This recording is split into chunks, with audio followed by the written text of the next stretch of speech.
Good morning, students of class 12th. I have sent a photo of a question of factorial to be done through recursion on the WhatsApp. So, those students who have tried, well done. Those who have not tried, they should at least try. So, I am starting with the solution of the question. So, in the question, you can see that the name of the class is factorial. So, the name of the class is factorial. Then we have the instance variable n and f. So the instance variable are declared here in the class. Then we have a non-parameterized constructor factorial, and in this it is asking to assign 0 to n. So the value of n equal 0.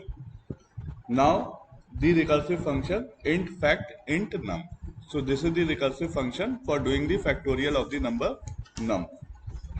Now it is saying to find and return the factorial of num if num is greater than 0 using the recursive technique, otherwise return 1 if num equal 0. तो यहाँ पे मैंने mention कर दिया है कि अगर num की वैल्यू 0 है तो आप रिटर्न करेंगे 1, अदरवाइज आप रिटर्न करेंगे num into fact num minus 1. Okay, तो ये किस तरीके से काम करेगा ये हम देख लेते हैं. सबसे पहले जो भी मान लीजिए num की वैल्यू सपोज 4 है तो वो 0 नहीं है,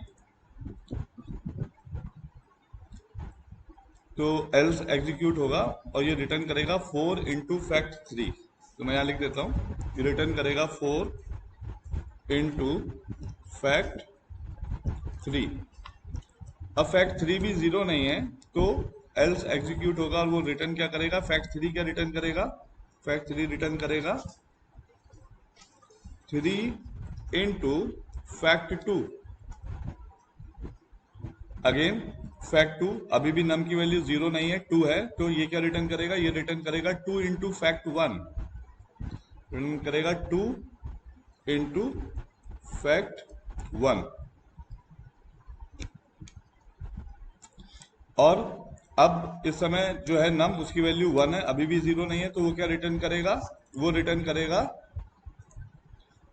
1 इंटू फैक्ट 0. और जब नम की वैल्यू 0 होगी तो वो क्या रिटर्न करेगा 1, तो ये हो जाएगा 1 इंटू 1. तो इसका मतलब फैक्ट 1 किसके बराबर है, 1 के. फैक्ट 2 किसके बराबर है, 2 के. फैक्ट 3 किसके बराबर है, 6 के. तो फैक्ट 4 किसके बराबर हो गया, 24 के. तो इस हिसाब से ये इसकी वर्किंग है. चलिए अब क्वेश्चन को आगे पढ़ते हैं और समझते हैं कि क्वेश्चन में आगे क्या करना है.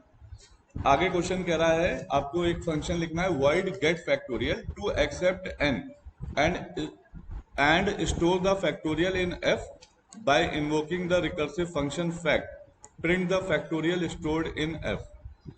तो हमें एक फंक्शन लिखना है, तो हम यहाँ पे फंक्शन लिखना शुरू कर देते हैं. फंक्शन का नाम है void get factorial. void get factorial. और इस फंक्शन में वो कह रहा है कि आपको यूजर से वैल्यू एंटर करानी है. तो यूजर से वैल्यू एंटर करानी है, तो इसलिए हम यहाँ पे शुरुआत में सबसे पहले इंपोर्ट स्टेटमेंट लिख लेंगे. हमने यहाँ पे लिखा है import Java dot UTIL dot star semicolon, and then here we will first make the object of the class Scanner. तो Scanner SC equal new Scanner, then we have system.in here, and now the function is saying to ask the value of n. So we'll ask the value of n like system.out.println, and here we will write enter the value of n. Now remember one thing, the n is declared as an instance variable here in the class, so you don't have to declare the variable again. We'll write n equal sc dot next int, and here now we'll have to calculate the value which is stored in n, the factorial of the value which is stored in n. So what we will do is we'll call this function. So we'll write f equal, then the name of the function is fact, and then we'll pass the parameter n. तो इससे होगा क्या, ये जो n है इसकी value copy हो जाएगी num में. ये फंक्शन जो है ये num का फैक्टोरियल कैलकुलेट करके रिटर्न करेगा, क्योंकि ये रिटर्नेबल फंक्शन है, ये int से शुरू हो रहा है, और जो भी वैल्यू ये वापस करेगा वो f नाम के वेरिएबल में आके स्टोर हो जाएगी। ठीक है, उसके बाद हम दोनों चीजों को डिस्प्ले करा देंगे कि n की वैल्यू क्या थी उसको भी डिस्प्ले कराएंगे, और जो हमारा फैक्टोरियल होके आया है उसको भी हम स्क्रीन पे डिस्प्ले कराएंगे। तो हम इसको यहाँ पे कॉपी कर लेते हैं, ये कॉपी कर लिया है। अब हमने यहाँ पे लिखा the value of n is, एक छोटा सा एरो बना देंगे, स्पेस दे देंगे यहाँ पे प्लस n, और इसका जो फैक्टोरियल है वो हमारे पास f नाम के वेरिएबल में आ गया है। हमने इसको यहाँ पे पेस्ट कर लिया और यहाँ पे लिख देंगे the factorial is, and then we will write here f.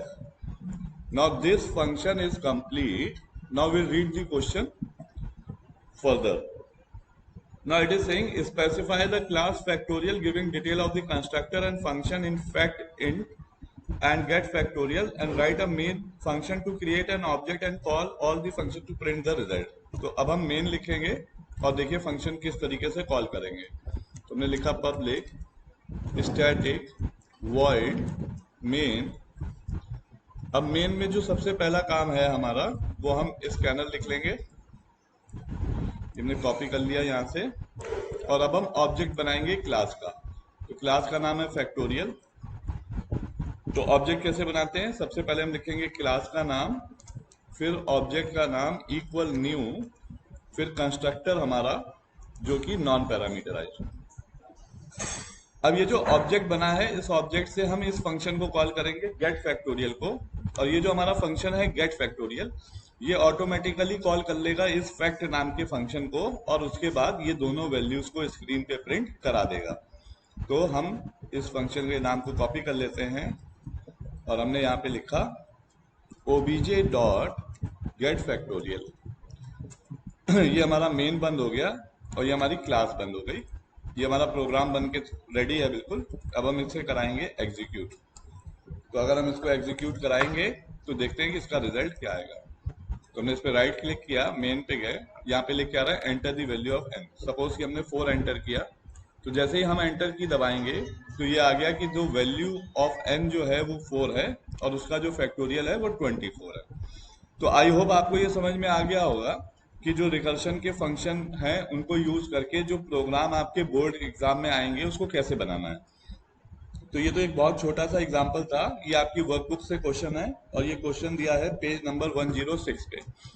आप लोगों का काम है कि जितने भी रिकर्शन के क्वेश्चंस आगे दिए हैं उन्हें आप ट्राई करें, उनमें से कुछ सिलेक्टिव क्वेश्चन जो कि मुझे लगेगा कि इंपॉर्टेंट है उनकी वीडियोस मैं बना के पोस्ट करता रहूंगा। Thank you.